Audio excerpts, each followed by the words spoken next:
Assalamualaikum warahmatullahi wabarakatuh. Waalaikumsalam warahmatullahi wabarakatuh. Di sini kami berempat dari jurusan Pendidikan Masyarakat akan bukan juga udah tahu gitu. Kami akan membuat pelatihan membuat CV yang applicable dan atraktif. Kami membuat pelatihan tersebut atas berdasarkan dari need assessment dulu ya teman-teman tentunya, dan ternyata banyak yang ingin mengikuti pelatihan tersebut. Maka dari itu sebelum memulai pelatihannya, boleh dari peserta terlebih dahulu memperkenalkan diri. Boleh dari siapa dulu? Dari saya dulu. Oh ya, boleh. Nama saya Adrian Dilianto. Saya mahasiswa dari kampus tetangga. Apa itu? Pasundan ya? Ya, makasih untuk Kak Adrian. Selanjutnya untuk saya ya. nama saya Aditiasa, saya dari Universitas Widyatama. Terima kasih. Selanjutnya silakan. Boleh yang sebelah belakang maksudnya belakang. Perkenalkan, nama saya Ikram Lamara dari Jurusan Katolik Titik Siliwangi. Oh iya, terima kasih. Selanjutnya yang baju putih boleh memperkenalkan diri. Perkenalkan, nama saya Dika. Dari mana? Bekerja atau kuliah? Bekerja dari Rumah Sakit Sarinisi. Oh iya, terima kasih. Boleh yang selanjutnya? Nama saya Putra, saya dari Universitas Widyatama. Oh sama ya berarti. Oh Iya, mungkin cuma beda. beda jurusan kali ya. Iya. Teteh yang di depan. Nama saya Haifa dari UIN. Nah, terima kasih atas kehadiran dari Akang Teteh yang sudah datang ke pelatihan hari ini. Semoga nanti mengikutinya dengan seksama, ya, dapat diikuti gitu. Teman-teman semuanya, perkenalkan ya, nama saya Sarah Desi Fitri dari Pendidikan Masyarakat Universitas Pendidikan Indonesia. Saya di sini akan menyampaikan sebelum ke materi dari CV kurikulum vitae itu. Teman-teman sebelumnya tahu nggak sih tentang CV? Tahu. Di sini mau menjelasin sedikit sih ya apa itu CV ya. Di sini tuh ada CV atau kurikulum vitae merupakan rangkuman dari data diri kita, pengalaman diri kita sendiri gitu ya. Terus manfaat dari CV itu sendiri kayak mendemonstrasikan bahwa kita tuh memiliki skill, memiliki potensi diri dan kayak data diri kita sendiri. Nah, CV itu sendiri sebagai iklan kita kalau misalkan kita mau melamar di pekerjaan di instansi kerja kayak gitu. Please, mungkin sekian dari saya. Akan memperkenalkan diri terlebih dahulu. Nama saya Anggi Wilayani dari Pendidikan Masyarakat sama tadi dari Universitas Pendidikan Indonesia. Sebelum ke materinya, tadi kan udah jelaskan ya apa itu CV. Kalian pernah nggak sih membuat CV? Pernah. Ada yang berpengalaman? Itu pas kapan? Udah keluar atau gimana? Kalau aku waktu mau daftar BEM organisasi yang kayak gitu. Ada yang lainnya? Kalau aku mau daftar volunteer sama part time. Aku daftar partai. Berarti udah pada tahu gitu ya, udah pernah buat juga. Atau ada yang belum buat? Oh, udah semua berarti ya. Nah, di sini saya akan menjelaskan apa saja sih yang harus ada di dalam CV.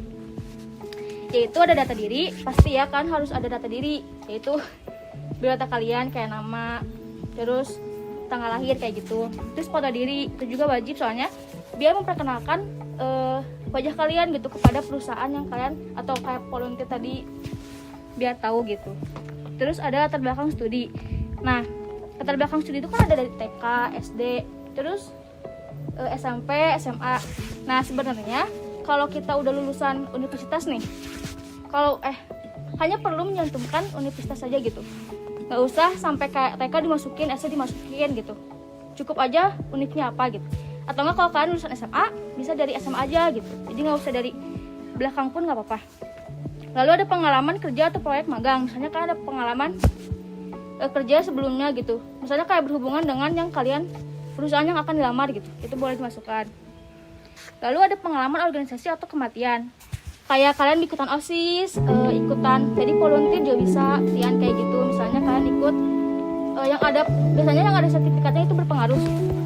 Jadi kalian iya baby minus juga bisa. Nah, kalian juga harus memasukkan kayak sertifikat itu penting, makanya dari sekarang kalian harus memperbanyak sertifikat gitu.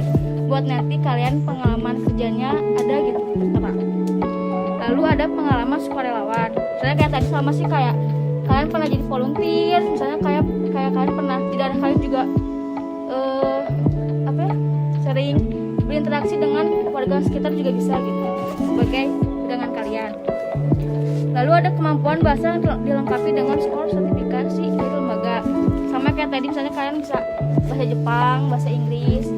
Itu dimasukin kayak skor-skor itu termasuk penting di dalam CV gitu. Itu termasuk nilai penting dari membuat CV gitu. Dari sini kalian udah paham atau belum? Udah Kak, udah. Selanjutnya akan dijelaskan oleh teman saya itu.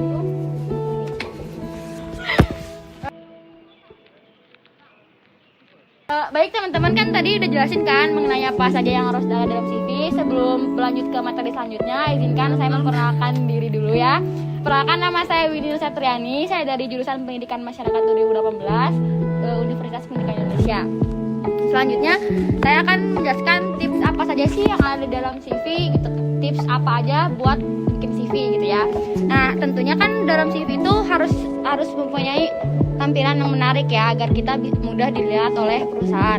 Misalnya ntar kita mau upload ke link ID, terus ke Kaliber dan lainnya, harus tampilan CV yang menarik. Nah, apa saja yang ada? Yang pertama, sediakan pula deskripsi pada pengalaman yang kalian punya. Misalkan kalian tuh di kampus nggak aktif ya, cuma kuliah pulang gitu, nggak ikut organisasi apapun di luar juga nggak apa-apa. Jadi masukin aja. Kalau misalkan ngerjain tugas nih, ada kan job desk-nya masing-masing, misalkan mengerjakan sebagai apa, sebagai promosi, sebagai apa-apa kayak gitu, pemasaran dan lain. Nah, itu masukin aja dalam CV walaupun kalian nggak aktif di kegiatan kampus atau di luar gitu. Selanjutnya pokoknya kita harus harus branding tentang diri kita yang terbaik mungkin gitu. Apa aja masukin pengalaman kalian, pasti kan punya pengalaman ya. Nah, yang kedua ada pilihlah top 3 pengalaman yang berkesan. Misalkan kalian pernah mengikuti charity event di mana gitu ya, walaupun itu bukan dari kegiatan kampus itu sendiri gitu ya. Nah, itu dimasukin. Misalkan kalian mau ngelamar ke perusahaan. Nah, jadi tapi masukin pilihan top 3 ini disesuaikan dengan posisi yang akan kalian tuju gitu. Misalkan kalian posisinya mau jadi customer service. Nah, berarti yang top 3 ini tuh pengalaman yang merujuk ke situ. Misalkan kalian pernah menjadi MC di sebuah acara, pernah menjadi social branding yang lain-lain gitu kan. Pokoknya yang menunjukkan keahlian kalian berkomunikasi gitu. Jangan masukin misalkan desain grafis yang nggak butuh dalam posisi tersebut gitu. Mungkin itu aja. Selanjutnya akan jelaskan tentang apa yang saja yang tidak diperlukan dalam CV. Dan sebelumnya saya akan memperkenalkan diri saya sendiri. Perkenalkan, nama saya Salsanta Chandra Saro. Saya dari Pendidikan Masyarakat UPI 2018. Nah, tentunya kalau misalnya di CV itu ada do and don'ts-nya ya, teman-teman. Kalau misalnya yang do-nya itu kan udah dijelaskan sama teman saya, Teh Anggi gitu ya. Apa aja sih yang ada di CV. Nah, sekarang bagian yang tidak diperlukan dalam CV. Nah, yang pertama adalah yang tadi sudah dijelaskan oleh Teh Anggi, yaitu latar belakang studi dari TK sampai SMA gitu. Kalau misalnya kalian lulusnya dari kuliah, TK sampai SMP itu sebenarnya tidak usah ya teman-teman, soalnya itu bisa memenuhi bagian yang sebenarnya tidak diperlukan gitu. Terus yang kedua adalah menuliskan moto hidup atau kata mutiara. Soalnya kan CV itu membranding diri sendiri ya teman-teman, bukan untuk menjadi Mario Teguh atau apapun gitu ya teman-teman. Jadi nggak usah lah ada moto hidup atau kata-kata mutiara dalam CV. Yang ketiga ada menginput KTP, KK, ijazah dalam satu file.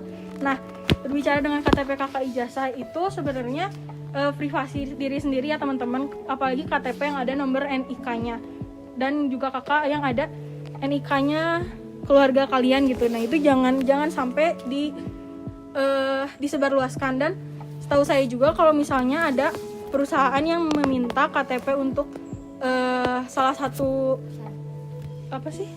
Salah satu syarat. Nah, itu tuh bisa dilaporkan ke pihak yang berwajib gitu. Soalnya kan KTP itu emang perusahaan yang memberikan syarat itu bisa menjamin gak KTP kita aman atau tidak gitu.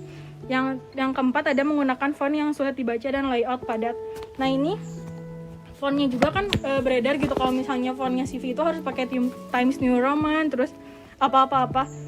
Tapi kalau misalnya menurut saya mah fontnya nggak usah pakai Times New Roman aja nggak apa-apa. Yang penting bisa dibaca terus nggak berdempetan gitu.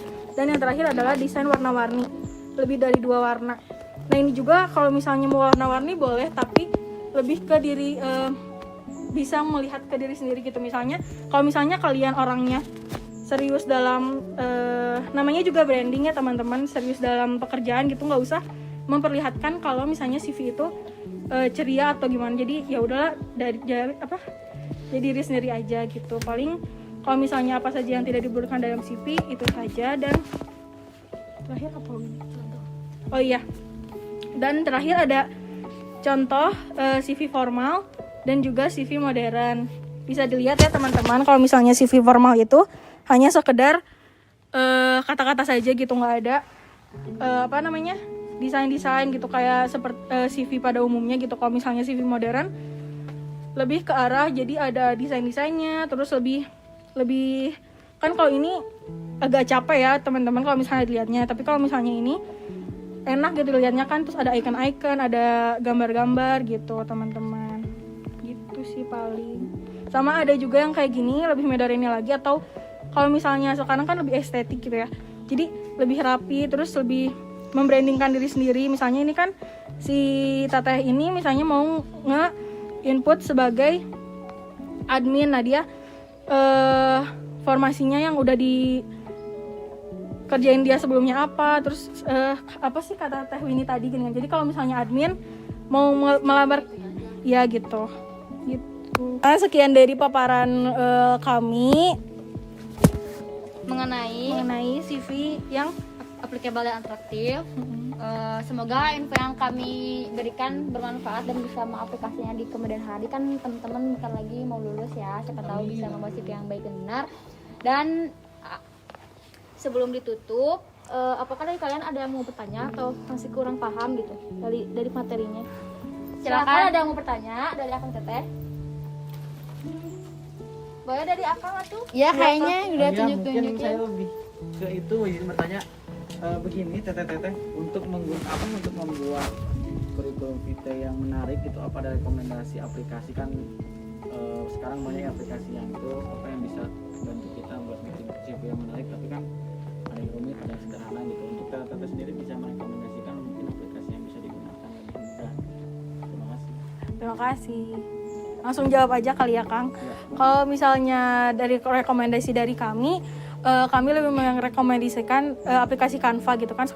Soalnya sekarang aplikasi Canva itu sudah lebih modern dan sudah lebih mudah untuk digunakan gitu. Contohnya kan di sini kan kalau misalnya kelompok saya merekomendasikan Canva, soalnya di Canva sendiri itu sudah ada template yang untuk kurikulum vitae-nya sendiri gitu. Jadi kita tinggal menambahkan sendiri nama, terus alamat, terus kayak fotonya, terus embel-embelnya gitu yang tadi sudah teman-teman saya jelaskan gitu, yang harusnya ada di CV gitu Kang. Kalau misalnya dari kelompok dari paparan kami. Iya. Masih kurang atau ada lagi yang kurang unek-unek gitu Kang? Atau kurang paham karena kecepatan atau kayak gimana, boleh ya? Atau cukup? Terima kasih. Siapa Kang? Kang Ismail ya? Oh, iya. Boleh yang lainnya atau ada yang bertanya lagi? Boleh tetehnya. Tetehnya. Siapa tahu mau nggak bertanya aja, mau ngasih rekomendasi gitu ya. Yang menambahkan punya kita gitu, dipersilahkan. Mungkin dari kita kurang gitu. Ya, ditambahin dari tetehnya. Boleh Kak? Boleh Kak. Sok. Jadi saya pengen nanya ya, gimana kalau misalkan CV kita itu lebih dari satu halaman gini. Karena misalkan pengalaman kerja kita yang seabrek gitu, atau pengalaman organisasi kita yang seabrek, apakah itu bisa atau emang harus diambil poin-poinnya saja yang merasa penting, tapi itu semua tuh penting buat kita. Baik, atas pertanyaannya terima kasih. Saya izin menjawab ya.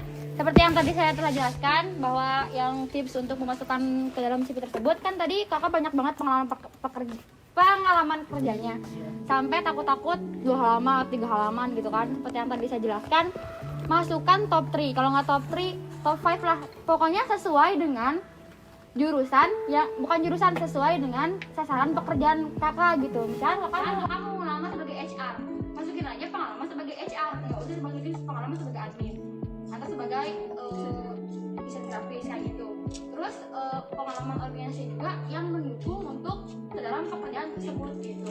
Jadi nggak usah dimasukin semuanya gitu kak. Apakah dapat dipahami?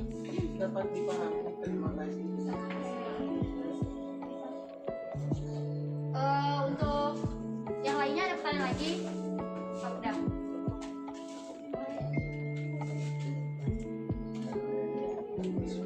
Ya udah, terima kasih atas perhatiannya.